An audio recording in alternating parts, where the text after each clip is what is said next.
Shout out to my fire starters out there dodging the hijack for the tribe, keeping the fire burning. Man, let me adjust my fireplace, man. Make sure we straight, man. We popping off, man. They just tuning in. Nah, Spiral, yo, Seth, what it do? Caramel. Okay, all right, okay. Now we popping off, man. It's the fourth wave in the building, man.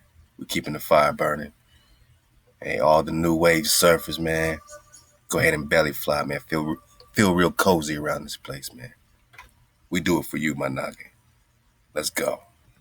Now, we already dropped, 15 positive commandments, 15 negative commandments. I think we went 15 and 15, Khan. Reading out the Sefer Ha-Mitzvot.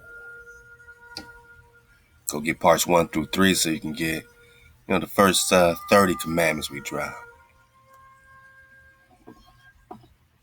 Now, remember something. When we talk negative and positive commandments, we're not saying literally something is bad or good. We're saying that there's a commandment that says thou shalt not do something, and that will be considered, by them and their breakdown, that would be considered a negative commandment. Thou shalt not kill. Thou shalt not steal. These are negative commandments. Then you got thou shalt what?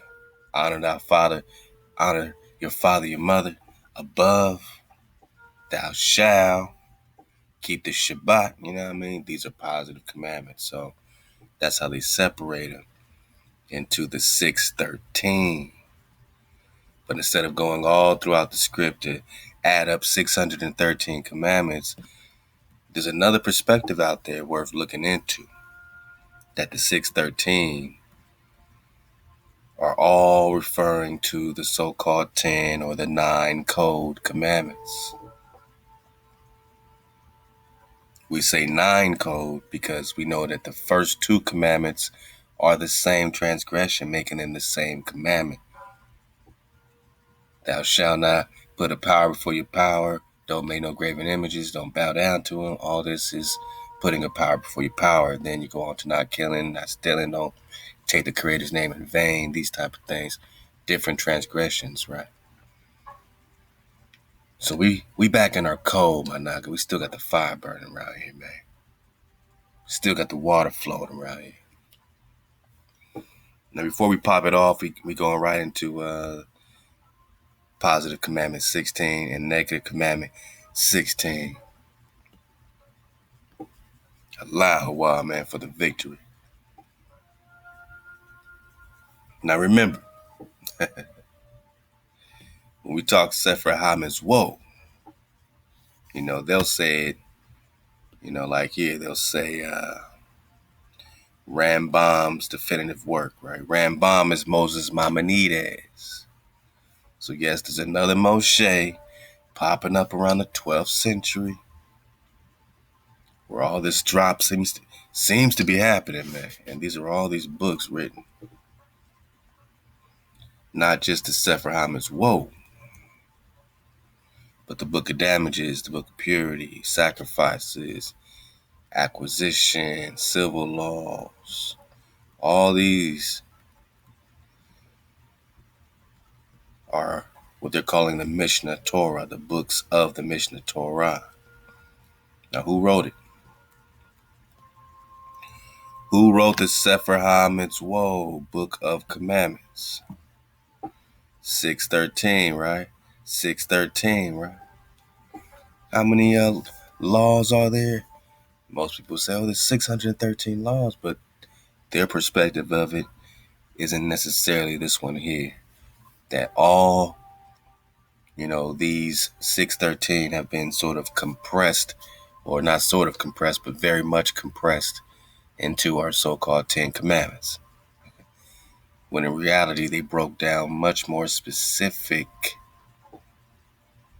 I mean, you can talk about code number 1, and that might take up, 40, 45 commandments, breaking it down, specifically. Same with the Shabbat, specifically. Did Moses come down with 10 commandments on a tablet? Or was it 613, Sefer Ha-Mitzvot? We're talking about the mission of Torah. So let's go back, man. Let's take it easy. Let's take it easy.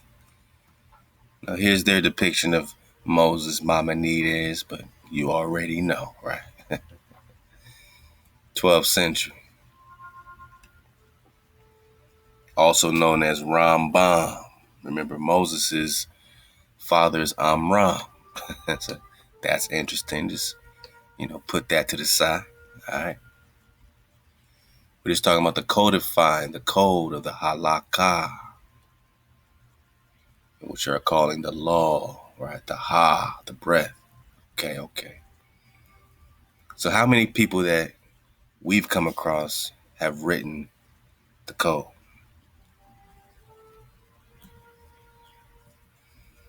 All right, so you got this Moses Maimonides,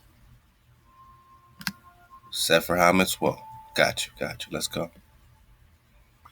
And remember, you got this guy right here, right? This Anan ben David, right? We're just talking about the code, my noggin. All right, so, different exilarchs, different leaders had different interpretations of the code. Oh, man. We're going to get into that one, too. We're talking about the founder of the Karaism.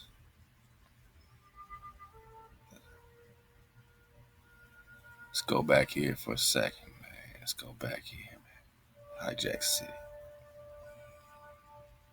So you got Anan ben David, or you're just talking about Hanan, or you're just talking about Kana, you know what I'm saying? Or you're just talking about Canaan. So Anan ben David, Persian Jew, they say, founder of the Ananites. Canaan, Hanan, Canaan. They say Canaanites. Any connection with the Canaanite or the Ananite? That is the Canaanite. I mean, we're going to breeze through this so we can get right into the code. I just want to give another backdrop for the fourth wave for my knockers just tuning in. Because last time we dug on the Sefer Ha-Mitzvot, it was at the end of 2019. So it's the first time we're really picking the Sefer Ha-Mitzvot up for 2020, my knockers. So let's go, man. Again, we're talking Anan. We're talking Anion, the Anion Regnum. We got to get back in the Anion drop. Now, this says it's an anti-rabbinical order. What's an anti-rabbinical order? Anti-rabbi? Anti-oral tradition, right? Because they want to go Talmud on us with the Jewish. But the Ananites weren't rocking with that Talmud, my not. So these Jewish people today don't want to talk about the Ananites, my naga. They were not rocking with the Talmud or the oral law. They were rocking directly out the Tanakh, my naga. All right. And now we're talking Karaites. But who wrote the code? I mean, this is what we're getting down to. And are we just talking about phantoms and duplications? And get parts 1 through 3 because we go in on the phantoms and duplications. Anan seems to have been prominent in the 760s. Right.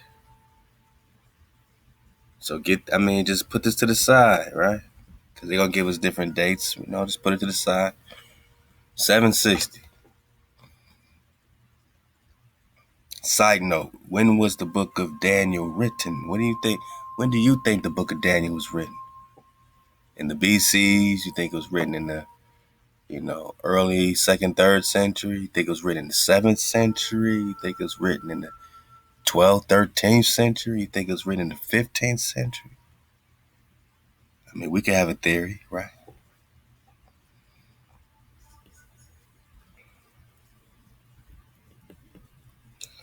But let's get to it. In 770, Anan wrote the definitive code of his order, the Sefer Ha-Mitzvot.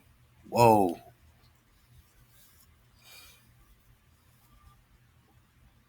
So initially we popped off and said, man, hold up, man. You telling us, man.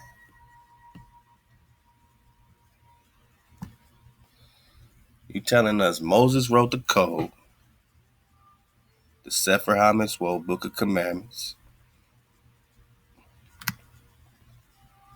Mishnah Torah, written by Maimonides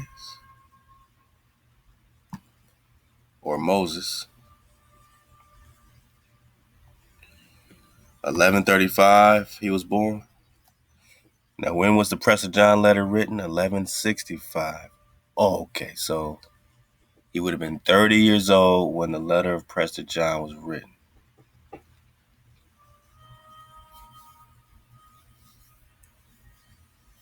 Remember, we just talking titles.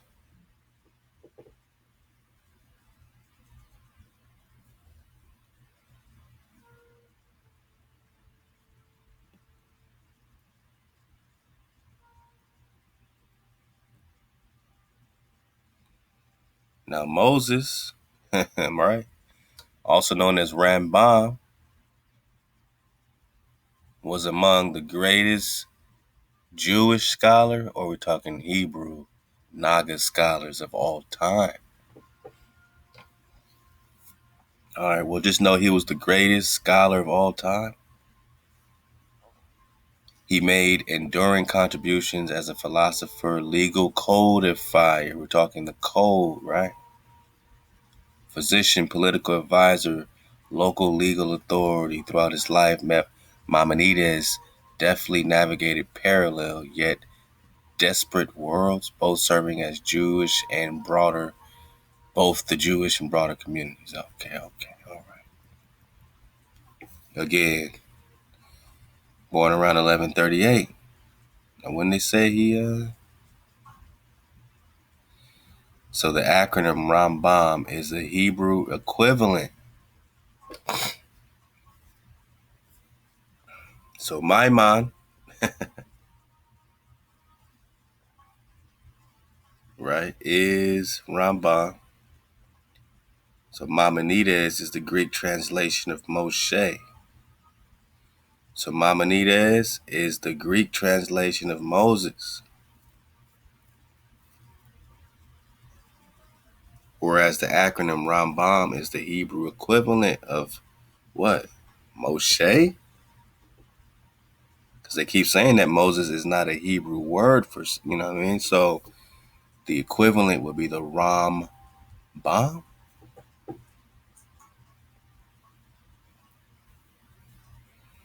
And in the script, they say he's the son of Amram. Right. Okay. All right. Again, get parts 1 through 3 because we go in on this Maimonides, man. So if Moses Maimonides, just walk with me now. If Moses Maimonides wrote the code. Another text said he was about 32 when he wrote the code, or 33, right? Kind of reminds you of JC, right? Like Yosef said, typology. And in that same year, what Prester John writes, the Prester John letter, 1165, getting to everybody, all the knockers across the plains getting this letter, dragon style. Put it together, man. He's just popping off, right?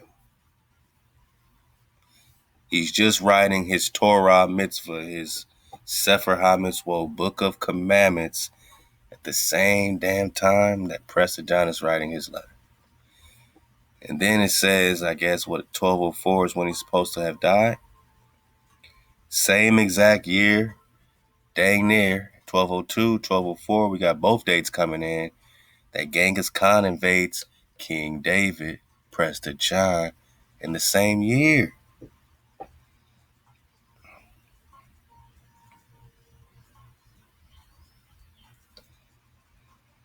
What else is going on in 1204?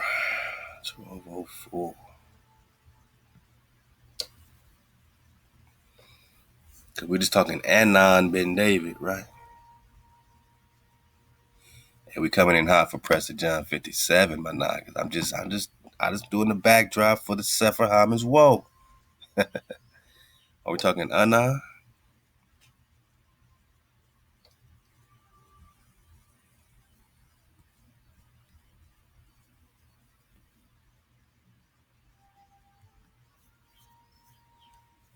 Or are we talking Kana?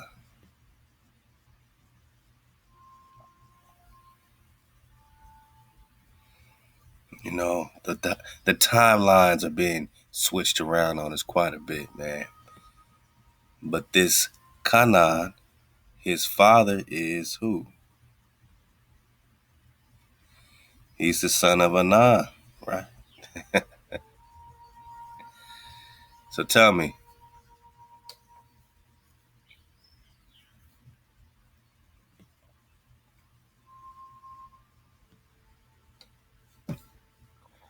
this is just showing you that Anan is Canaan, is Hanan.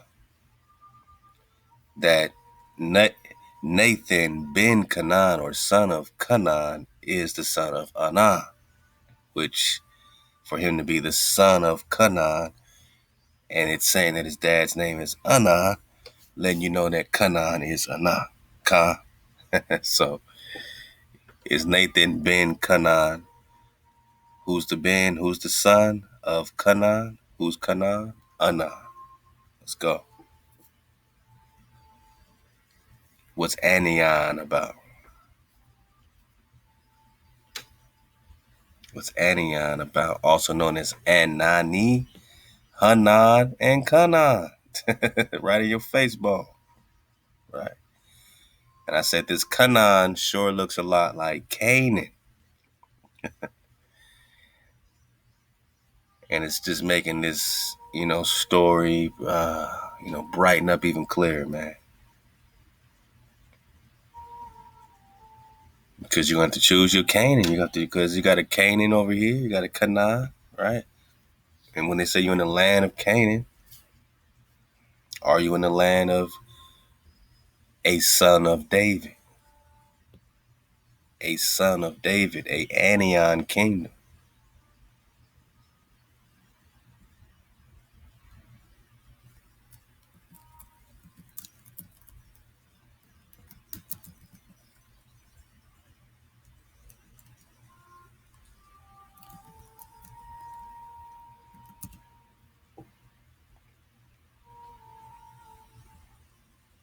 Anion.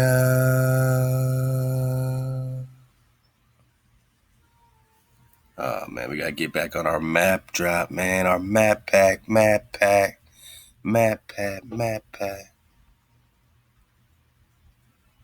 on our anions, man.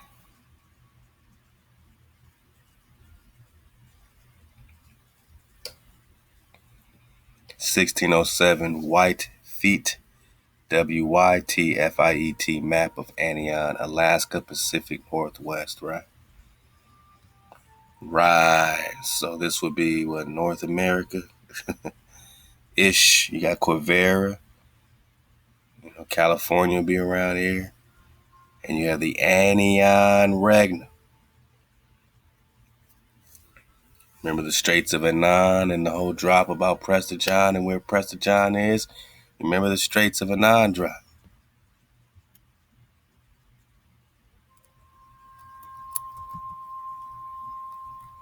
The mythical Straits of Anion. So are you in the land of Canaan or the land of Anion or Canaan? Or are we just still talking Anion?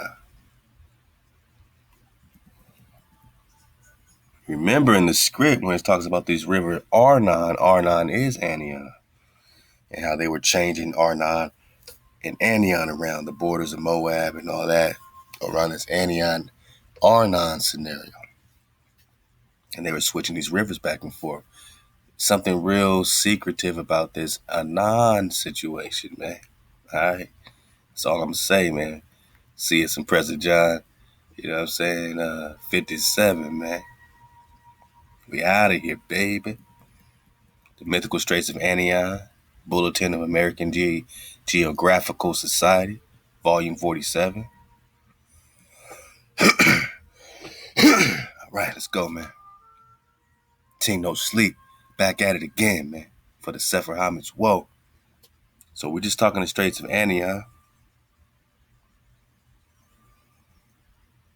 When we talk to Anion, developing the idea a little further, after the discovery of the mainland north of the isthmus, we find that the maker of the MS map illustrated in outline has placed Prester John not very far from Mexico. And this is a map in the British Museum. You can, let's see it like this.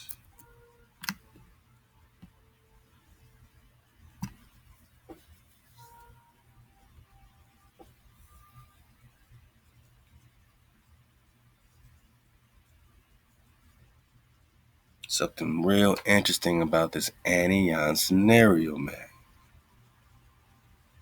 I mean, on the real, I just feel like we just popping off, man. We just popping off because the tribe is just tuning in, man. Fourth wave, man.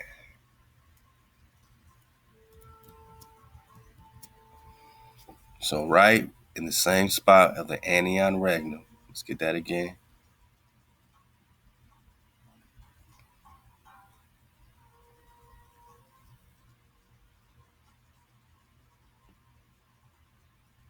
You can find all kind of maps with this Anion on it, man. I mean, we had a good time with this, but we'll keep it short, man. We'll get to it. So you got this Anion situation in the same spot, North America, right? Pacific, Northwest. So you're talking about the Bering Strait, which is also known as the Strait of Anion, all right? So, when they talk about crossing the Bering Strait, it's all about this kingdom that was already here, Manan. And how does this really connect to, our perspective of things? Is all we saying. What is Anion?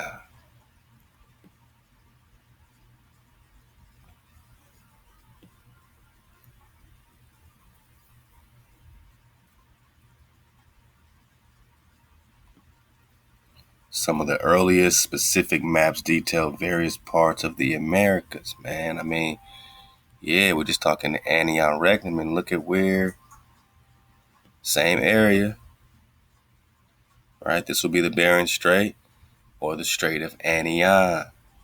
We're just talking about the British Museum, Monagas. And right here where the four corners would be again, you see Prester John, Monaga. I can't make this stuff up. So there's this Anion Regnum connection, this same area. There's a kingdom called Anan, and I'm saying, what has it got to do with Prester John? What has Anan got to do with Prester John? Back to Hanan. Hanan, Anan, Kanan, right?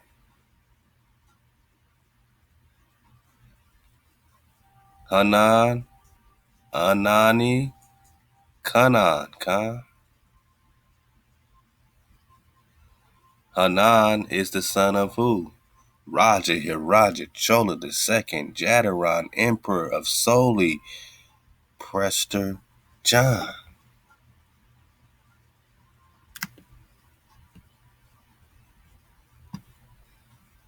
What has this got to do with Prester John? Prester John, British Museum. 1500s, Monaga, right? 1500s. Mexico, Prester John. Mexico, India Superior. Got it. Prester John. Prester John. Aniah. His son is Hanan. And he also has a son who's David Exelarch. We'll get back into David Exelarch, whose brother is Solomon. And all this is happening when? Estimated around 1100, 12th century, same thing. This is 1195. So we're talking about the Prester John letter, 1165. Give or take 30 years, whatever they want to shift around. Same thing with this Moses Maimonides. Let's go back to that.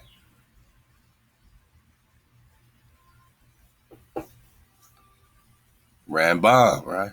Which is the Hebrew equivalent. Now, we're talking 1138, his birth. 1138, his birth.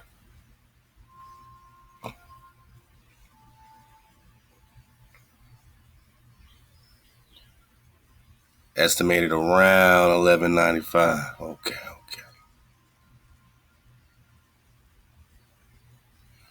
Now, this one stops right there. It doesn't tell you who his father is, so you got to look, under different titles, because some got more information under different titles, and that's why I like this genie.com flow. You can, really get your title surf on and get more into, especially when you start digging on the Mongol Khans, man. All right, so even with the Rabbi Moshe, here we go. Moshe ben Maimonides, Rambam, right? Rambam, 1138. Death, 1204. Same time Moses or David is getting run up on. Now look, he got a brother named David. I can't make this shit up.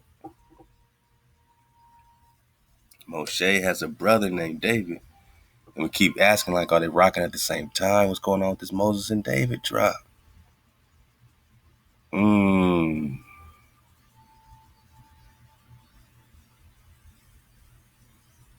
Son of Rabbi Maimon ben Yosef.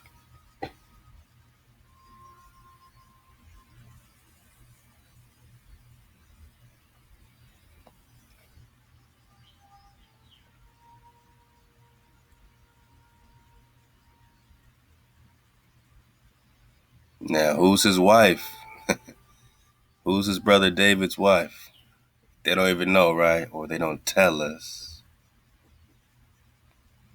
They just call her wife, my naga. Wife of David. Can you see how secret this stuff? Mother of the daughter of David. Who's the daughter of David? We don't know. We'll just call her daughter. Very secretive. And this is what we have fun doing, man. That's why the investigation continues. Again, he's dying at the same time that some Prester John or David is supposed to be dying. Being rolled up on by Genghis Khan, they say. Same thing with Rambam, second wife, first wife. No names, man. No names, man.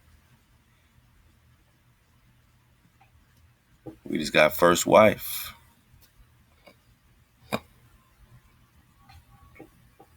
Now, you see the Egypt flow. Again, you're just talking Moses. Moses in Egypt. And then you got the Israel flow. Okay. So, again, you see this Musa. Because Moses and Musa is the same title. So here's this Musa right here. All right. We're just talking Roger here. Roger. Chola. Lady Hannah, man. I mean, that's another great dig. When we talk about our Lady Dragons on the Wall, because she's this Hannah either as a title or this is the same, sister that's just always popping up, man, in the genealogy. You know what I'm saying? So she's very important. Might be a Tamar connection, might be a Khalifa connection, might be a Sheba connection. We got to see. The investigation continues. Hannah or Anna.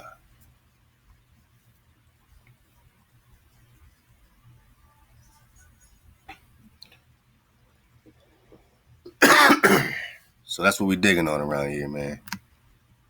Anan or Canaan or Canaan. What are we talking about? Son of Prester John, son of Dawid, brother of David as well. All right, so now this might be closer to the David that got wrote up on, or who they say when they say Prester John or a Prester John was killed. That could be the son of David, rather than being David himself. These things we've looked at as well. A lot of times it comes up, whether or not you're talking about the title or whether you're talking about all one thing. And a few times in this investigation, you're going to have to, look at the title itself and say, okay, he's a David, his son's a David, his brother's a David. So which one of these was either killed or kidnapped by Genghis Khan or Nebuchadnezzar or Shalmaneser? Because remember, there's always this. Okay, let's go back. Let's go back. Because it gets fun, man. You're just talking Anna, right? Or Hana. Okay, you're just talking Hana.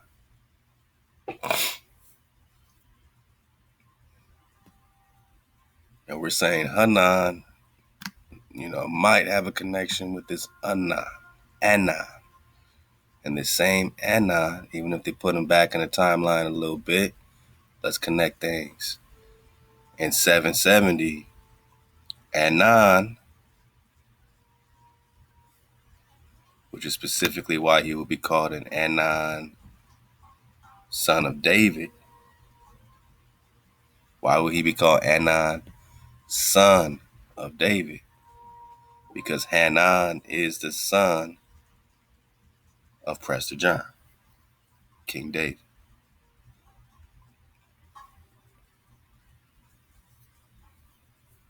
Hanan ben David.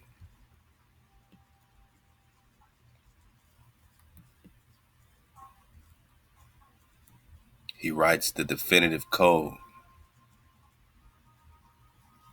also known as the Sefer Ha-Mitzvot.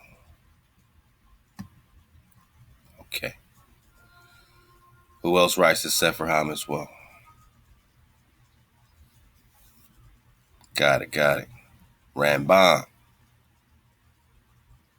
He does his thing. And he also writes the same book. And then we said, well, it appears that they're all the same people under different titles. This got us sparking off. Is Moses David? Is Moses brother of David? I mean, what's going on? We're just talking titles. Or you got different priest kings and exilarchs writing their own code, writing their own Torah or their own, breakdown of how they're specifically going to keep their code, right? How they're specifically going to organize, how they're going to do their worship, basically, what are they going to flow with? So sometimes they got along, sometimes they didn't. When you talk about the Karaites, Anan's people didn't really get along with his brother Daniel's people like that. Now, here we go. You got a Daniel popping up. So we got, so far,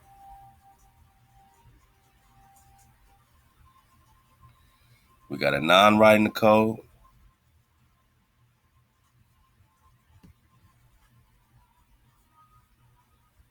We got Moses writing the code.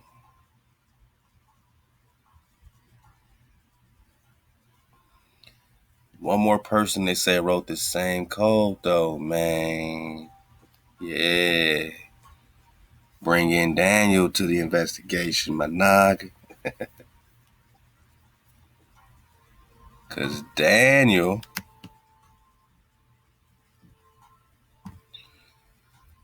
wrote several works in Hebrew language, all of which, save for a few quotations and fragments, have been lost or destroyed.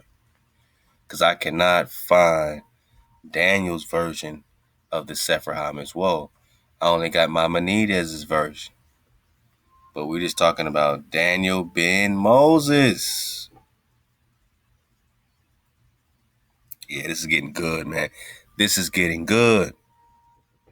Because you know why we got so hot on the trail of is Moses David? This was another big clue right here. Hidden in the timelines, Panag. Daniel is also known as Daniel, son of Moses, Al-Kumisi. The K-U-M is still Q-U-M, is still rising, like the Qumran scrolls, right? The scrolls of Qumran, K-U-M, C-U-M, Q-U-M is all the same Hebrew, rise, to rise. So Moses, Al-Kum, who is what? Rising or risen or raising. Now, Daniel, son of Moses? That wouldn't make no sense unless you knew that Daniel is the son of David. Daniel's the son of David, just like Hanan, so Hanan's the son of David. Daniel's the son of David. Anan and Daniel are brothers. But Daniel would also be a David or be considered a David. Remember, he had David's countenance. Because Thawada wanted to make sure he looked just like David because there was a question about his, his heritage. I mean, people didn't know if he was David's son or not because they tried to act like, there was a question, about, whether or not, David's mom or, So Thawada made Daniel look just like David. He had his countenance. So much so that is this who Genghis Khan or Nebuchadnezzar kidnapped? Daniel or Kiliab, the son of David? I said Kiliab. Remember Kiliab? Kiliab is also known as Daniel. Was the second son of the king of Israel, David. But you don't hear about Kiliab like that. I don't know. He was David's son with his third wife, Abigail, widow of Nabal the Carmelite.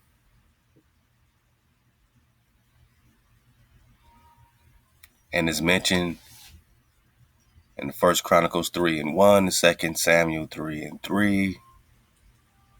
Now hold up.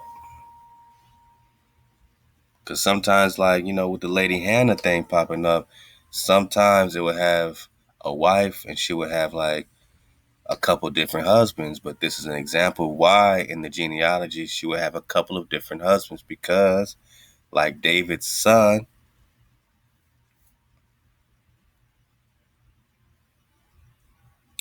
Daniel, he was David's son with his third wife, Abigail.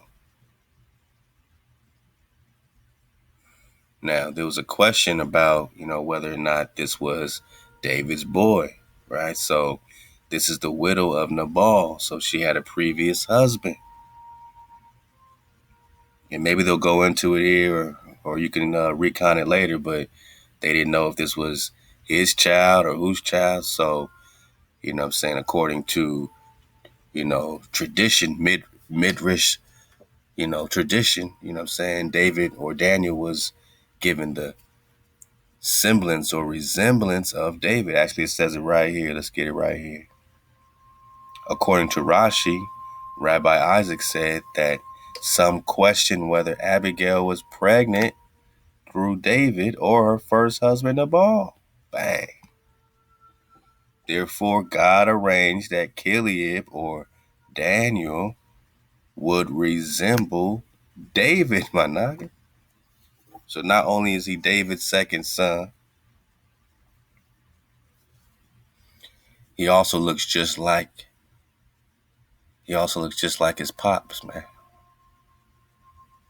And if he resembles him in his countenance, he probably resembles him in his spirit and his ruach, everything. So I look at it like a little clone of David, man. You know what I mean? It is possible that the name Kiliab which can be translated perfection of the father, is in reference or cause of that legend that what? He resembled David. So his name, Gilead, means perfection of the father. This was like a perfect clone of his pops, David, who is the anointed of Watah. So Daniel is also, in the flow of this anointed. So the whole backstory of the beef between the brothers of, David or David's sons, Amnon, Absalom, Adonijah, Daniel was kidnapped possibly by Genghis Khan, you see. And perhaps Genghis Khan was using him as some type of bargaining chip, to get the kingdom from Prester John. However,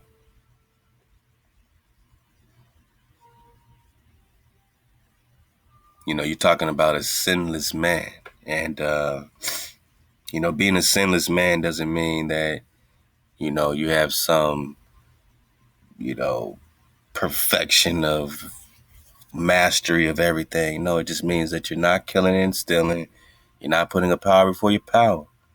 So it's easy to see how we can have sinless, men and women that didn't put power before their power and didn't kill and steal and, covet each other's house and just, they kept the code. We've always had a remnant of code keepers, and this is just an example of it. So you're talking Daniel or Gilead. Now, what does it say? Gilead. Well, let's go back. Unlike the other of David's elder sons, Amnon, right? This looks a lot like Anan, because we are just talking about the brothers, Anan. Then you got Absalom, right? David's son, Amnon or Anan. But there was a, whole situation between Absalom and Amnon, because I believe it was Absalom who killed Anan, over either some rumor about his sister being raped or something happened with Amnon and Absalom. So, and then you got Adonijah, who were important characters in 2 Samuel. So unlike the other of David's three elder sons, unlike the other of his elder sons who were important in 2 Samuel, Daniel or Gilead is only named in the list of David's sons, and no further mention is made of him. Again, there's something real fishy about this Anan situation, definitely around Daniel. And you will see how this, Daniel Al-Kun that we were just digging on, Al-Kumisi, or Daniel ben Moses. So it's either son of Moses or the son of David, Manaya. I mean, which Moshe? Moses Maimonides? Anan ben David? Either way, he wrote the Sefer Ha-Mitzvot. Right? So Daniel wrote the Sefer Ha-Mitzvot. Anan wrote his own Sefer Ha-Mitzvot. Then you got Moshe, Maimonides, Rambam, who wrote his own Sefer Ha-Mitzvot. Book of the Code. If it's three separate books, then it let you know especially how important it is, for these exilarchs to have the code, solidified and unified. Daniel Al-Kun. Kum. Tekum say, right? Now check it. This gives you some backstory about this Anan situation and Daniel. Now they're putting him around 946. Okay. You're jumping around this area, right? Was one of the most prominent early scholars. All right, here we go again. So first we got that Maimonides.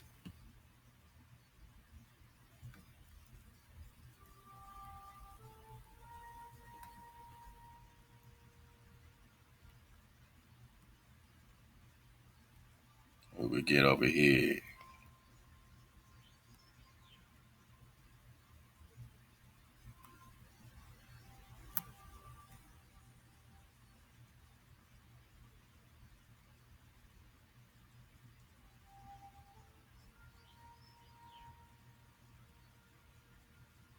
Okay, there we go. One of the greatest scholars of all time, right? And he wrote the Sefer Ha-Mitzvot. Okay.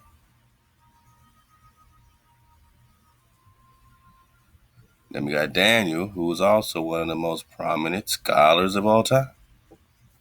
Also wrote him the same book, though.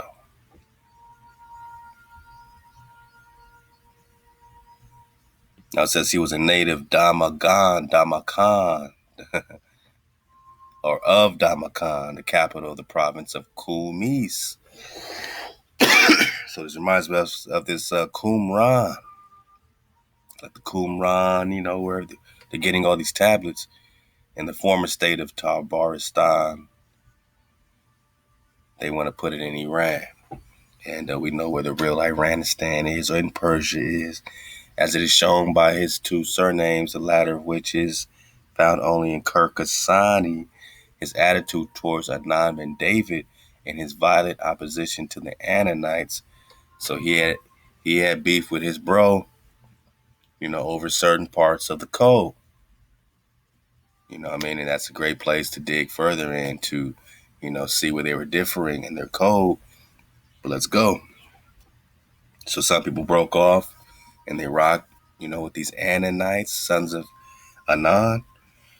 And then you had the Karaism. Back to the Prester John. Now, Anan's followers, well, let's go back. So he was in violent opposition to the Ananites, i.e. the first Karaites. Anan's followers and immediate successors are characteristic of his place in Karaism. Karaism. Kara means black. Kara means black in Turkic. At first he esteemed Anan highly, calling him Rosh Hamashkelim, or the chief of the scholars. And then later he called him the chief of the fools.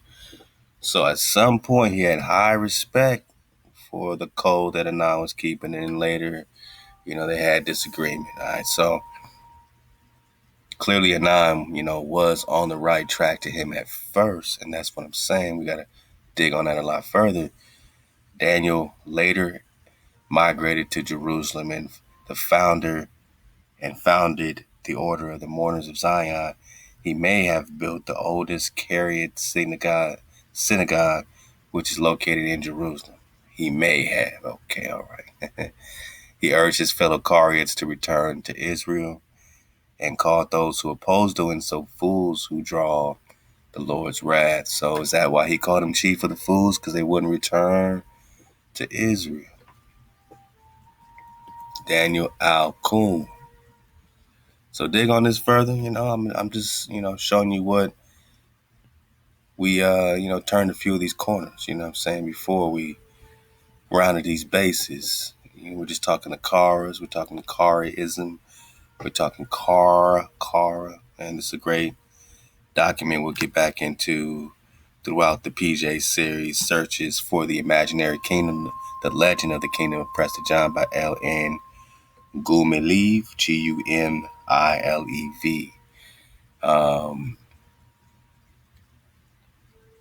Yeah, they got the yellow dashi drop. They got that dashi.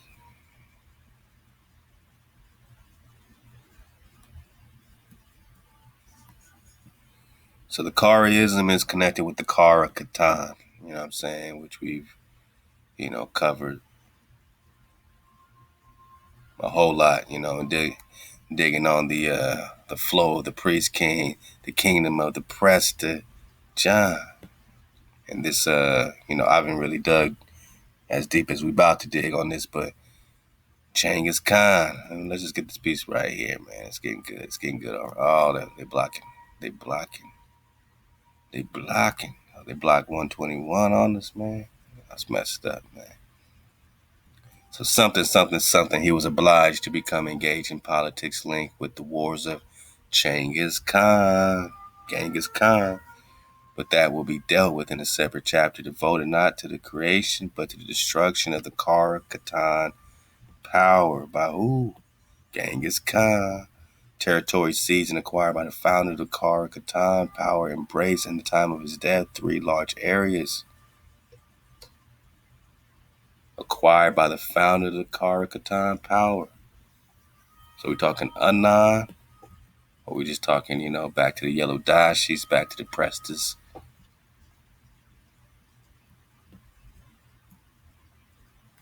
Another town, Emal, was not far from the eastern extremity of Balkash. This small, picturesque, poor region was the celebrated kingdom of Prester John. All right. Some say it's rich, some say it's poor. But, they definitely wanted it. So you put it together. Tale of the Indian Kingdom. Now we have outlined the true frontiers of the kingdom of Pope John, right? So Pope John, Prester John, the Pope is taking the title today. The Uyghurs is also another great link between that and the Celts. The Celts, all this Scotland, all this, Ireland flow. The Uyghurs behave very independently in relationship to the Khatan. That's interesting right there. The tale of the Indian Kingdom. Man, I'm just surfing the wave, man. I'm just surfing the wave.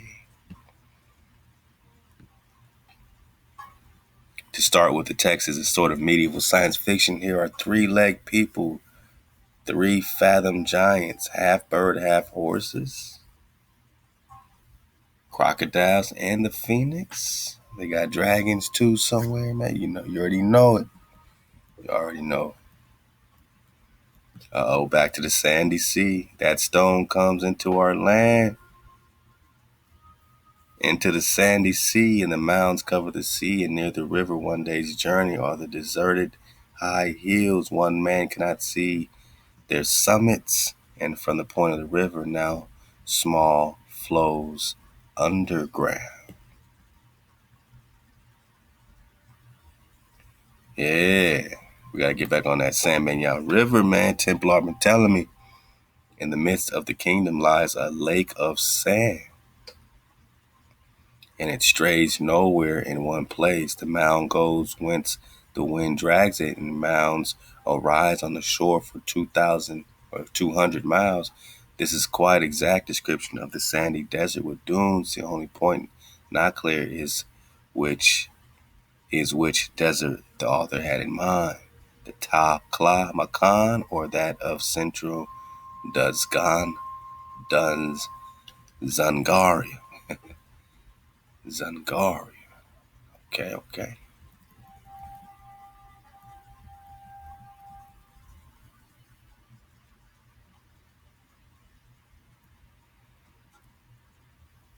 This belly flopper. We shall be convinced of this if we look at the question of the northern border of the Karaism or the Khanate. And I mean, this is going to take you, really, man, it's going to trim a lot of the fat off the history that you think you know when you start digging on stuff like the Karaism,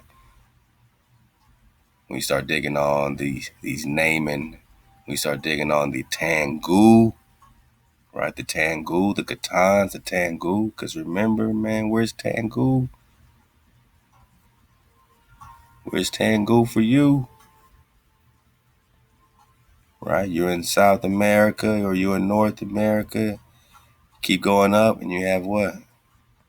Tangu. Right. Where would Cali be? Where would Texas be? This is Mexico. Okay. Managa, are you in Asia right now? Is South America just connecting to Greater Asia that they're tricking us to call North America? But you in Tangu, you in Detroit, you know what I'm saying? You in Canada, all Tangu, Managa, Cathay, India Superior, man. So, this is all a victory lap. We're just talking the Khatans. the Karaites. So every time they talk about Karaism, just get back to the original Kara, the yellow dashis. See the connection with these Genghis Khans. And what's this William of Rubik talking about? It was at this time when the Franks took Antioch that rule in the northern lands belonged to a single person named Khan. Two words have been confused, Khan and Khan, i.e. soothsayer. This Khan was a Karakai.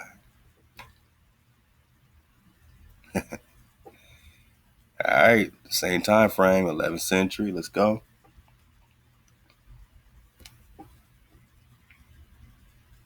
So this Khan was a Karakai.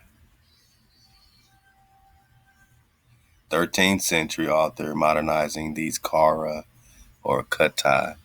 Now, one more time, that this Katai is the same as Cathay. So where's Katai? Well, where's Cathay? Or, with a K or a C, right? Katai or Kateo, right there in the middle of North America or Asia. Or, where's Cathay? Right, this is Cathay here. This is Prester John, right? So Kara and Katai. Katai is Cathay. Kara means black. So Cathay means pure land. So these black people of the Pure Land or melanated tribes of the Pure Land, however you want to break it down, that's where you at, my noggin, and that's where you were found. Melanated tribes of the Cathay, Prester John. Cathay. Con. Okay. All right, we ready. We ready. So, when we read this Sefer Ha-Mitzvot, when we get back into it, let's get a few more, you know what I'm saying?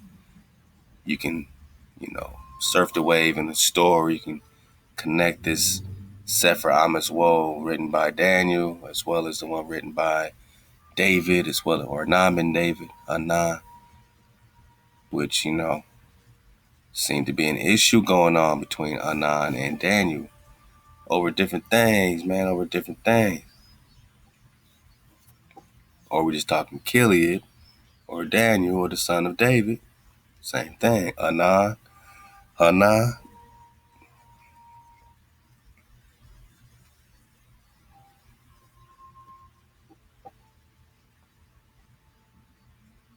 this is a good little document from spiritandtruth.com.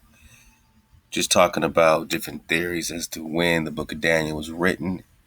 Some say BCs, but there are different theories, man. Right here, there's a theory. They say the fourth theory.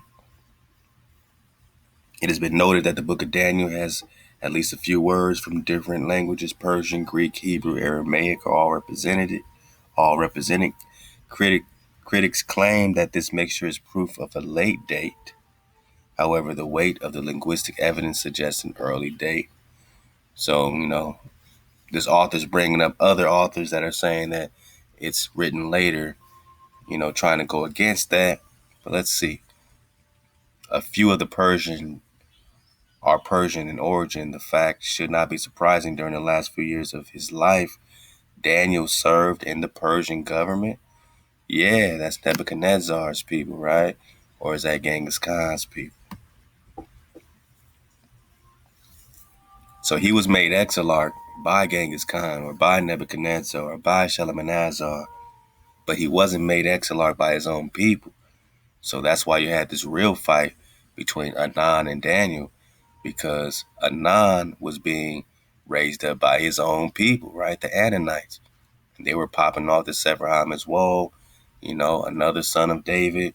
So, and then you got, later on, or, even then you had different exarchs that were, more or less being, raised up within the tribe. Daniel was raised up through the Persian government. Even though he was blessed, he was Baruch in it. Still, from the tribe perspective, how can the Persian government, or how can Genghis Khan, elect an exilarch for our tribe? You know what I'm saying? Now, an exilarch is a leader during this, Hebrew captivity, but specifically an exilarch is a Davidic Khan, Khan of the Davidic lineage, you know what I'm saying? A Khan of David, a son of David. So that was the battle between exilarchs. Yes, Daniel has a rightful claim to be an exilarch, but he must be elected by the tribe, not by the Babylonian government, you know what I'm saying? So they weren't going for that. But at the same time, Daniel had the flow. He had the flow of Hawa, you know what I'm saying? Looked just like his dad, and, he had it righteously. So that was the back and forth, in a nutshell. But when was the book of Daniel written? And here it says the entire book of Daniel. Only 3 words are of Greek origin. Liberal scholars advocate the idea that since Alexander the Great did not speak the Greek language until the 4th century, Daniel could not have been written in the 6th century. Could not have been written in the 6th century. It says the other 2 Greek words, they're going through them here, for sultry. It is true that they are not in the Greek literature until the 6th century. Other factors must be considered. So they're going back and forth about whether it was written in the 6th century, man. And if you could stretch it that far to the 6th century, man, you're right there in the same, you damn near back to the 700s, man. Back to 7, you know what I'm saying? 6th century. You're coming real close to this Anan situation. And that would make more sense, because if Anan is rocking in 770, and this is the brother of Kiliab, let's go back to Kiliab.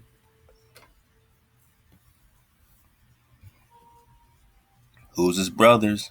Amnon, right? So is Amnon the same as Anan?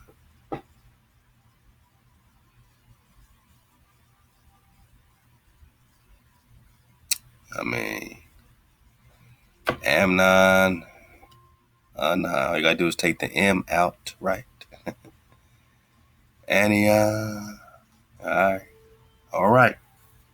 Perfection of the Father. Kili. Got it.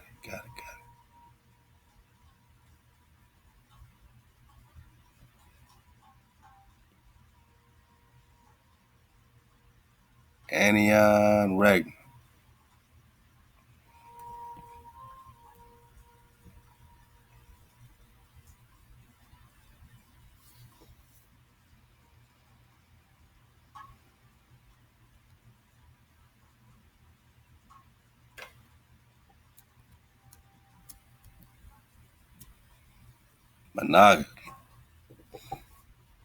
Managa. Naga's in the water. So yeah, Bering Strait popping off. This is your, California, Baja California, North America, Managa. All right, it's called Anion Regnum. This is a kingdom. Look at it. This is what they found here. We're talking Khalifa, Sheba, and oh yeah, Prester John. Anan,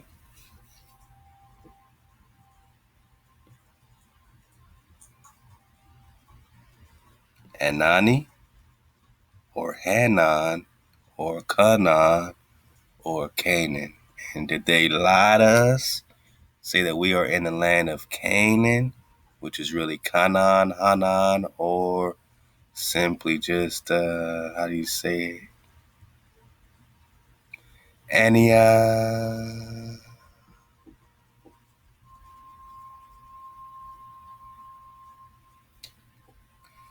Or were they Cain? Did they say you Canaanites, or are they talking Ananites?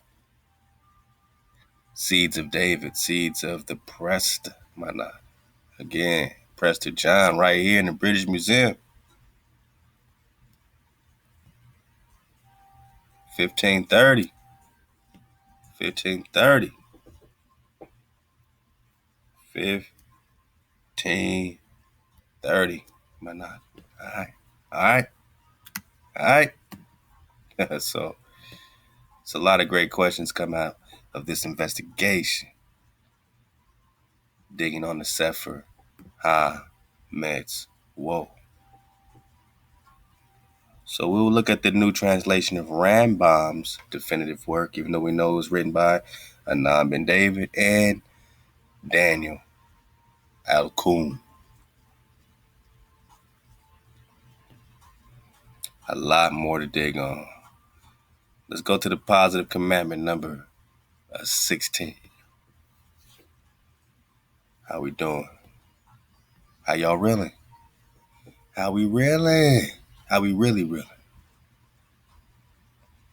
I mean, I know how you feeling, my knock. How you really reeling, though. Let's go.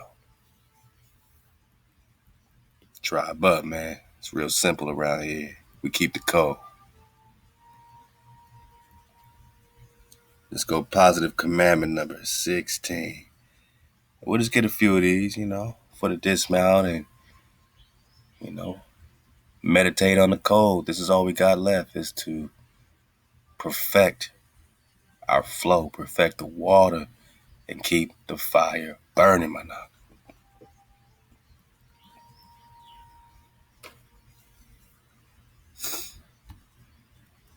In the 16th mitzvah, 16th commandment, is that we are commanded to gather the entire nation on the second day of Sukkot, following each Shemitah year, and to read before them certain verses from the book of Deuteronomy.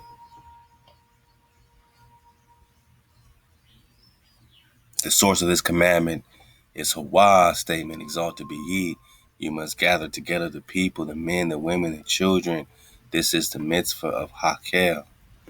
In the beginning of Kudashin, our sages say women are exempt from all positive commandments which are time-bound. The Talmud then asks, but Hakel is a time-bound positive commandment, and women are obligated? The conclusion at the end of the discussion is one cannot learn from general principles. The details of this mitzvah, how one reads, who reads, and what is read, are explained in the 7th chapter of Tractate Sotah. So we're just talking about keeping the code. We're talking about gathering. We're talking about the feast years. Let's go. 17, mitzvah is that we are commanded that every king who sits in rulership over the Jewish people shall write a Sefer Torah to himself, my naga. Ping, pow, ping. Then we ask the question, are they all writing their own code or interpretation of their code, whether you're following Anan or Kiliab, Daniel, or we're talking, Prester this way or Prester that way, all the way to Moshe. So in some cases, these could be different. In some cases, they could be the same. This is for us to figure out in the investigation. But it's a commandment, did you know, for the Hebrew Naga, that they should write their own code for themselves. Why? That it shall never be separate from him. It's very important. So that takes meditating on the law to a whole nother level, to write your own code as an exilar, so that you would never be separate from it. The source of this commandment in Hawaii's statement, exalted be he, and when he is established on his royal throne, he shall write for himself a copy of this Torah, and the details of this mitzvah have been explained in the 2nd chapter of the Tractate Sanhedrin. A Lego. Yeah, man. Who's keeping the code, man? Let's go. The 18th mitzvah is that every Jewish male should have his own Sefer Torah. It is highly commendable and preferable that he writes it himself. So you were writing your own Torah, Manak. If he himself writes it as it is personally received it at Mount Sinai, as if he had personally received it at Mount Sinai, it is impossible for him to write it himself. He is at least required to buy it. If it is impossible to write it, he's required to buy one. So we're talking about having your Torah, having your Tanakh, if you're not going to write it yourself, Manak, all right? The source of this commandment is Hawa's statement. Now, in order to write it, you must have all the documents. And of course, we definitely don't have those. But back then, I guess they had a nice little library and they could put things together. That's amazing, though. The source of this commandment is Hawa's statement. Write for yourself this song, right? We're talking about a song, man. Ancient love song. One may not write individual sections of the Torah and therefore not write merely the song of Ha-Azinu, which follows this verse. Therefore, the commandment to write the song means the entire Torah, including this song. So your Torah is what your first 5 books, and however you are reciting it, to the code. In the tractate Sanhedrin, it is related, Rava said, even though a person's forefathers left him a Sefer Torah, it is still a mitzvah for him to write one for himself. As the verse says, and now write for yourselves this song. That's the meaning of the statement. The difference between a king and a common person is that the common person must write for himself 1 Torah scroll and the king 2 Torah scrolls, as explained in the 2nd chapter of Tractate Sanhedrin 7. So it says the Gemara's answer to this question. What's the question? Abaya asked or questioned him. The Sefta says regarding a king that he must write a Torah scroll for himself and not be satisfied with the one left for him by his forefathers. Only for a king, not for a common person. Said this implies that the mitzvah to write a Torah scroll applies only for a king. But Gemara answered and said, Tosefta's statement does not come to tell you that only the king, rather than a common person, has this commandment. Rather, it teaches you that the king is obligated to have 2 Torah scrolls. The proof for this is from the following Baraisa. The verse says, he, the king, shall write for himself a copy of the Torah. This means a total of 2 Torah scrolls. The laws and conditions governing the writing of the Torah scrolls are explained in the 3rd chapter of the tractate Manakos. All right. In the tractate Shabbos. Let's get 19. This is 2020, so let's make sure we up to 20 positive, 20 negative. Let's go. We got 2 more here for the positive. The 19th mitzvah is that we are commanded to think Hawa, the Watah Hawa, exalted be he, after each time we eat. After each time we eat. Interesting. We normally go before. It's saying after. All right. The source of the commandment is Hawa's statement. When you have eaten and are satiated or satisfied, you shall bless Hawa, your power. So how many of us, after we eat, give all, Thawada to Hawa? The Tosefta says reciting the blessing after eating is a mitzvah of the Torah, as the verse says, when you have eaten and are satiated, you shall bless your power. The details of this mitzvah are explained in many places in the tractate Barakos. And number 20, positive command. Remember, the positives are thou shalt do something. The negatives are thou shalt not do this. All right, so this is thou shalt what? Number 20, the 20th mitzvah is that we are commanded to build a sanctuary to serve Hawa In it, we offer sacrifices, burn the eternal flame, offer our prayers, and congregate for the festivals each year. The mitzvah, the source of the mitzvah is Hawaii's statement, exalted be he, make a sanctuary for me. The Sefer says the Hebrew people were commanded 3 mitzvos upon entering Israel: appoint for themselves a king, building themselves a sanctuary, and wiping out the descendants of Amalek. The words 3 mitzvot shows clearly that building the sanctuary is counted as a distinct mitzvah. We have already explained that this general term sanctuary includes many parts: the menorah, the table, the altar. So you know what I mean? Solomon's temple, building it all up. Building an altar of stones is considered an integral part of the sanctuary. The Makilta explains the verse, if you make me an earthly altar, if you make for me an earthly altar, wherever the Torah uses the word im or if, it is not obligatory, with 3 exceptions. One exception is if you make me an earthly altar, which is obligatory. How do we know it is obligatory? From the verse, you shall build the altar of Hashem, your power, with whole stones. All the details pertaining to this mitzvah, building the sanctuary, its shape, its divisions, building the altar, all its regulations are explained in the tractate which deals with this specifically, tractate Midos. The shape of the menorah, the table, the golden altar, and their placement in the sanctuary are explained in Tractates Manakos and Yoma. Build an altar to Hawa, the house of Hawa.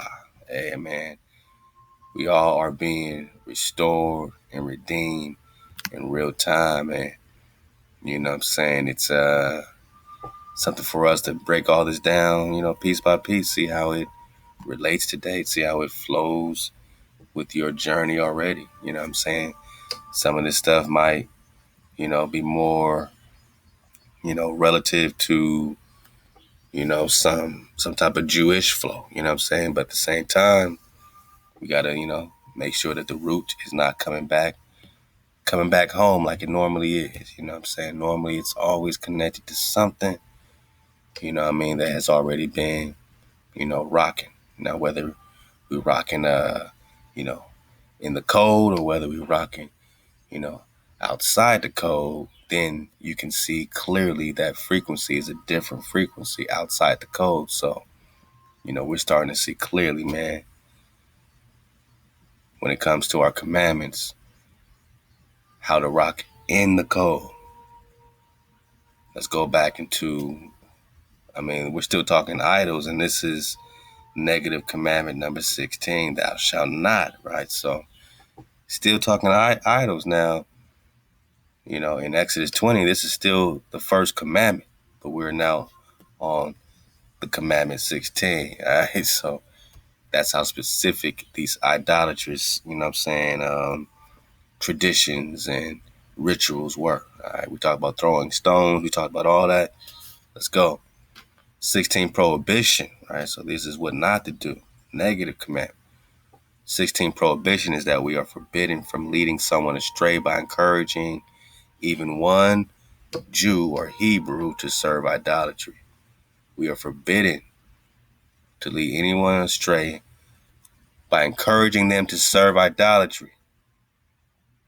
Idolatry, we are forbidden to say, go worship Christ. Without Christ, you won't know our Creator. We must go through that idol. That is a forbidden thing, to lead our people astray, encouraging them into idolatry, putting any power beside or before or next to our power. Hawa, our Creator only. Anything else is idolatry. And that's why you got to break down idolatry specifically. Now, there's, heavy penalties here, man, to lead your brother or sister into anything else. That's why we are careful to stay away from all idols, my naga.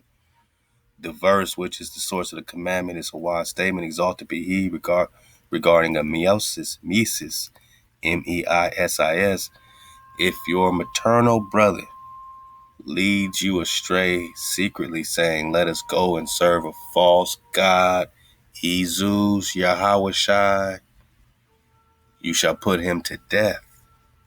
I told you, man, these are strict violations. So we try to warn our brothers now. We try to warn our sisters now to come out of death and bring them back to life, my nigga. And they shall no longer do such an evil thing in your midst. One who transgresses this prohibition, the one who incites another Naga, another Hebrew, towards idolatry is liable to execution by stoning. You must certainly kill them.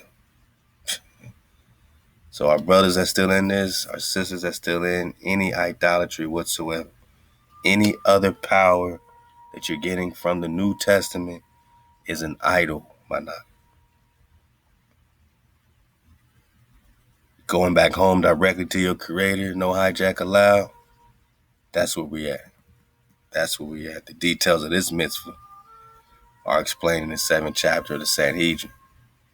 Now, this don't mean go out and start slaying your brother who's lost. They lost.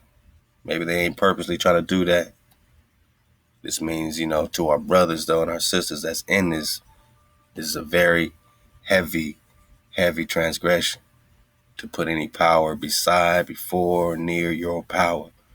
When has it not been enough, my naga? When has it not been enough to connect to Hawa only and directly? Number 17.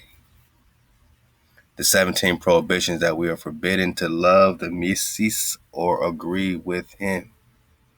The source of this commandment is Hawa's statement, do not love him.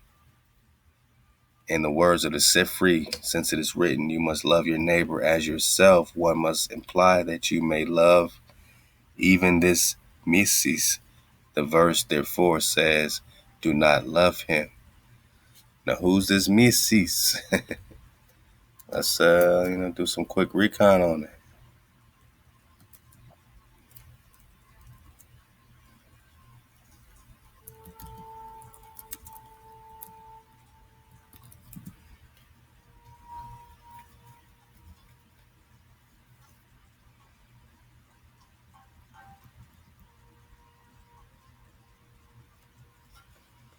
They call it meiosis. Almost just like Moses, huh?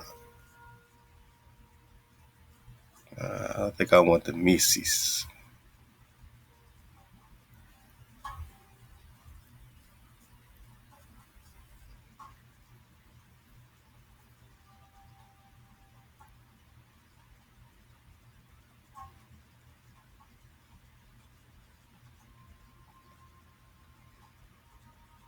Okay, so seducer, we getting seducer. What else we getting? Enticer.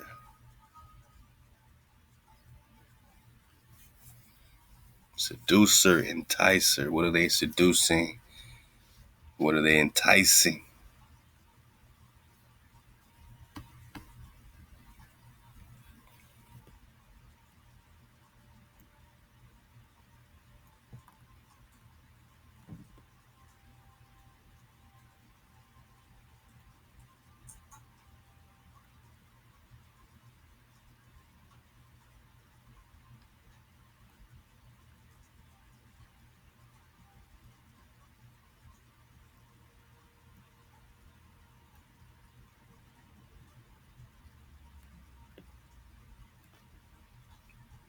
Let's see what it says over here.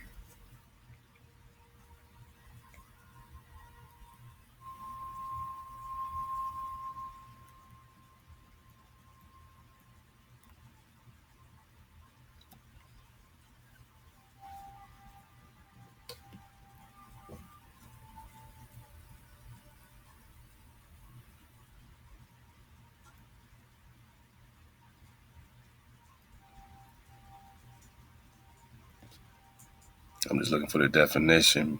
They got it tangled in all these long stories. I just want them to kick a definition, man.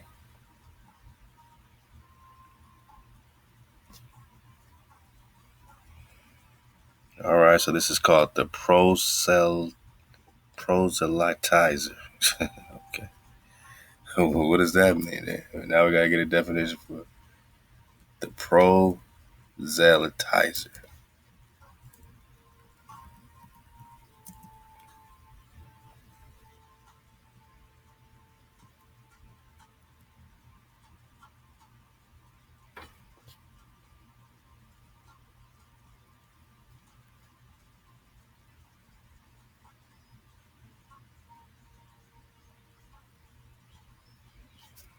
All right, so this just says soldier, missionary.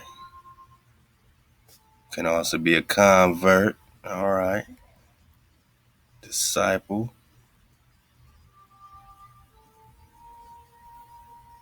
But here we go. We're getting down to the idolator, cultist, worshiper, worship.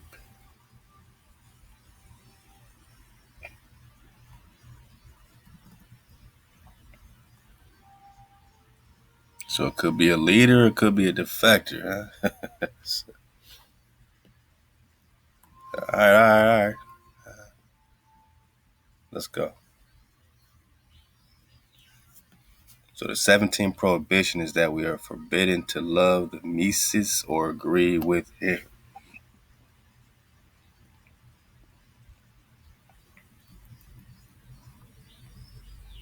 Pay attention, listen to. Let's look at the footnotes.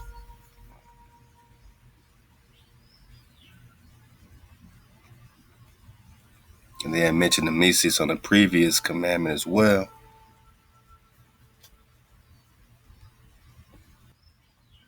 Right here regarding a Mises.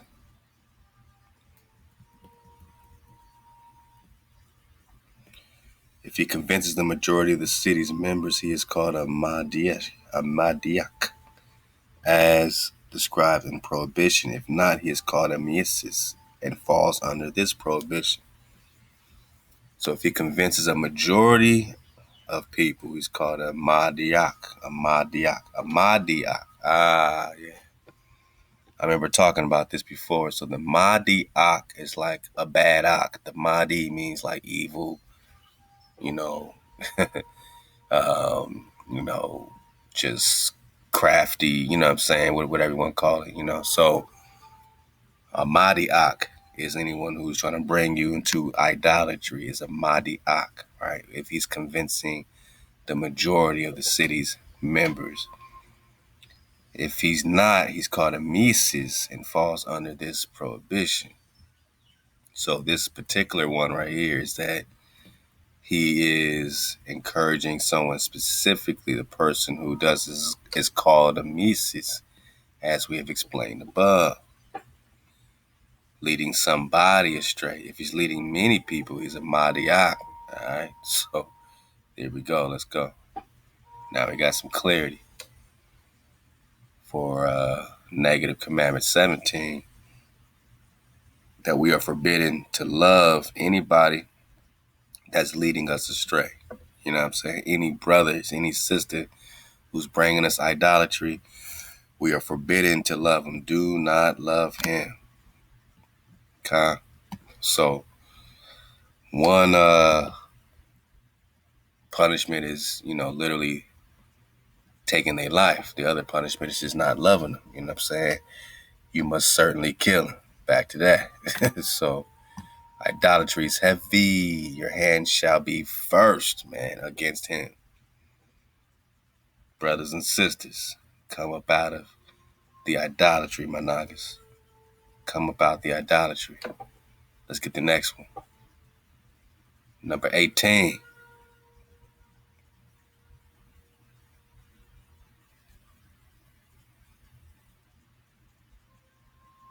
The 18 prohibitions that we are forbidden from easing our hatred of the Mises. So, hey, we don't let our foot off the neck bone of the hijack, my naga. I mean, that's just what it is. So, no love.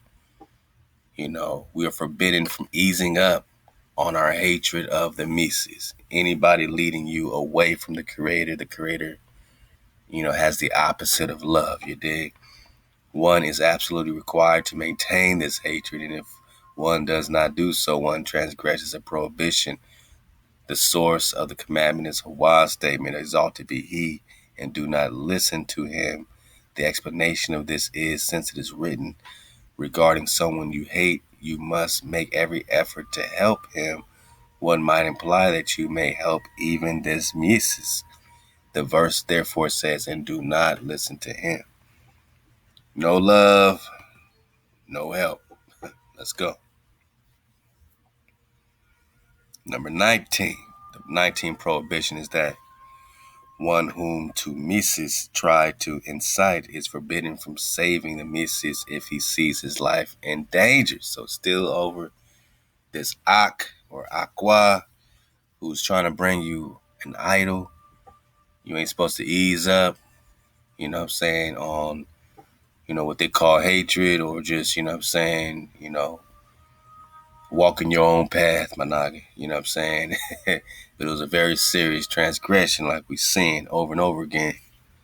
Forbidden from saving him even if his life is in danger. Do not let your eyes pity him. The source of the commandment is a wise statement. Do not let your eyes pity him. The explanation is this: since it is written, do not stand still when your neighbor's life is in danger, one might imply that you might not stand still even for this Mrs. or this Mahdi Ak. The verse therefore says, do not let your eyes pity him. Last one is this, man. Clearly we are hijack free. No hijacks allowed. Sefer Ha-Mitzvot popping off. For the dismount, negative commandment number 20. The 20th prohibition is that the one whom the Mises, the idolater, right, tried to entice or incite is forbidden from trying to acquit the Mises. So you can't even be like, look, man, you know what? Yeah, he tried to bring me that JC, but he's all right, man. He's all right. Even if he knows an argument in his favor, he is forbidden to mention it to him or to raise it himself. The source of the commandment is a wise statement. Exalted be he. Do not show him any mercy. Man. So when you break up this idolatry commandment, instead of just saying, no idols, did Moses come with a tablet that just said no idols, or did he come with a tablet full? And again, these are just translations. So they, of course, Judaized this stuff. You know what I'm saying? They've Christianized different things we read all the time.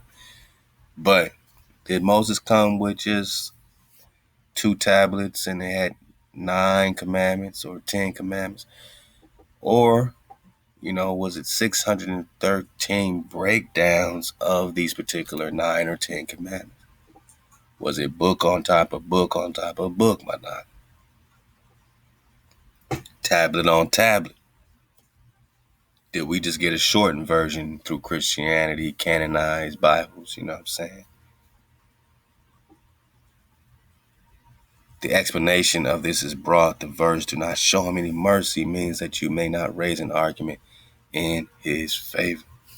Hey, we're just digging on the Sefer Ha-Mitzvot. And who wrote it? Was it Maimonides? Writing the Sefer Ha-Mitzvot in the mid-12th century? Was it Anan ben David in 770, writing the definitive order? Sefer Ha-Mitzvot, Book of Commandments, Book of Precepts. Door number 3, are we talking Daniel Al-Kum, a.k.a. Gilead, doing the same thing, right? Daniel wrote several works in Hebrew. He compiled a legal code, Sefer Ha-Mitzvot, Book of Commandments. He also wrote commentaries to the Pentateuch, Joshua, Judges, and other biblical works. God.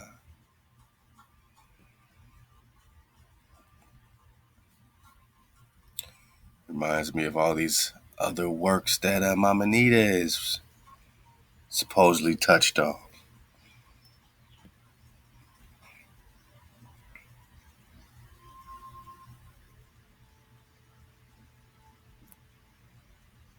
Here we go again. You have the Sefer Hamada, Book of Principles.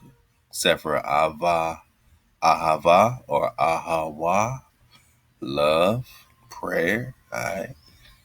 Sefer Zamanim, which is the Shabbat and holy days. Sefer Nashim, about marriage and divorce. This is a book for the sisters. All right. Sefer Kadusha, a book of kashrut or sex laws. Okay. Sefer Haflah, a book of vows and oaths. Sefer Zaraim, a book of seeds and all this is written by Moses Maimonides, and a lot of these are the same duplicates talking about with Daniel as well. Anan ben David, most likely. All this stuff. Sefer Avadah, which is the law of the temple. Sefer Karbonon, which is the book of sacrifices, offerings. So you got the drop. Sefer Tahara, book of cleanliness, family purity. Book of Sefer Nazikin, injuries, criminal and tort law. Sefer Kinyan, acquisition, marketplace law. Mishpatim, rights, civil law. Shafatim, judges, tribunals, Sanhedrin, judges, king. All right, then you got the Sefer Ha-Mitzvot, Book of Commandments, listing all 613 laws. But now we can see that they're broken up into positive commandments and negative commandments.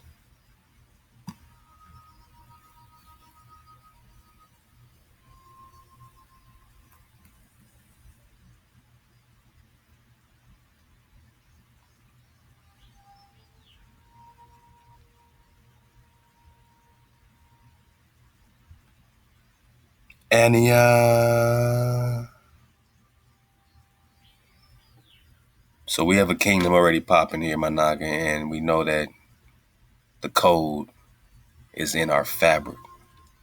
Whether or not we were, lost in idolatry, lost in covetousness, lost in whatever we was, whatever partition we broke that allowed this massacre to happen on our land. We got to know that in the code, we are invincible. So when we broke the code, when we break the code, Watah says, I'm going to send the worst of the heathen on you, man. Deuteronomy 28, right? And they come up in his kingdom. And they come right into the land of the priest king, Prester John.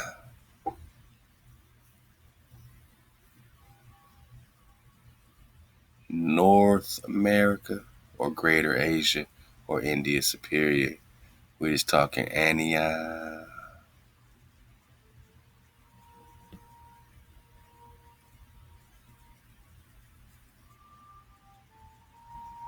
The car, the Katai, the Cathay.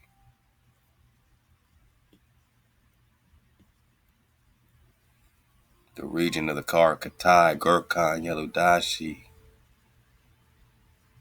On the death of Khan Khan, the Nestorian, remember that means old king, renowned for wisdom, wise counsel. This Nestorian proclaimed himself a king, and the Nestorians called him King John, saying 10 times more about him than was consistent with the truth. According to who? Maybe they only found a tenth of the drop. This is how the Nestorians behave who arrive from those countries. They create great speeches from nothing. So, that's their quote to try to downplay the flow that's already here. Look out for Prester John 57, man. Thus, at first, the northern boundary of the Khanate, which is in Europe, was called the Kingdom of Prester John, reached the Sion range, but Sion or Zion, my noggin. Sion or Zion, because this area right here sure is close to Zion National Park, my noggin. Sion or Zion. Feminine hands lost control of the northern lands. Remind me of our high Amazon queens fighting side by side with the Nagas. You know what I'm saying? The Nagas fighting side by side with the queens.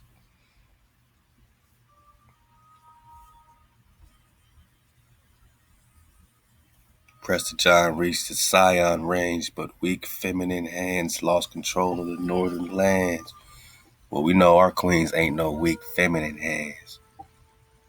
But what, hijack energies was being involved in this time that would be considered weak feminine hands?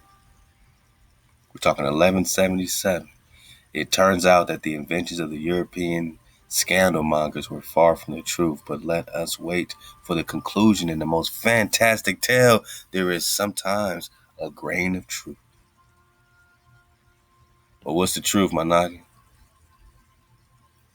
Does North America exist? Or are you in the land of the priest king, of the Prester, in Antioch?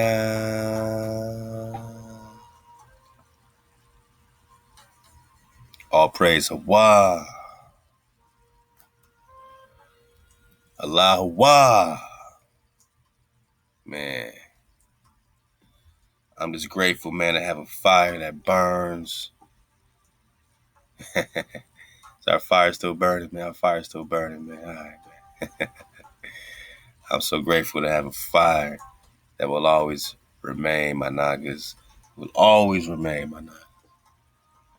When you find yourself washed up, you find yourself getting tired, you find yourself, getting weary, man, just know that the tribe is right here, rocking with you, man, side by side, man. Come on, man. Come on, hijack. We ain't talking about going to business school. Nah, man. We got to school ourselves at this point, hijack city. We keep the water flowing, because that's what we are. We keep the water flowing, because that's what we do. We keep the code, because that's who we are. If they can't tell us who we are, how can they tell us who we're not? Balcony surfers, mount up, man. Real ones, cool. Drop Nation, we on the rise. Trakan, Kwan, we keep the code. The Ha-Mitzvot. Whoa, it's a beautiful thing. Thawada to all the dragons on the wall, keeping the code, crystallizing, building each other up. Not fighting right now. We ain't fighting. We ain't debating, man. It's the fourth wave. It's too late to try to convince anybody. You got to lead by example. And when you get there, you're going to clear a way for them. But don't slow down, man. Don't slow down for nobody right now. Get there. Get to where you got to get. Let them see what you are manifesting, my knock. Manifest on their ass right quick. We manifesting so you can witness the fire that burns in all of us. All praise our Creator, the Watah for rocking, and the Sefer Ha-Mitzvot Part 4. We'll definitely continue, man. We've gotten so far 20 and 20 for 2020, man. 2020 vision is the 360 Kum Hawaii, the Watah Drop Nation for surfing the wave.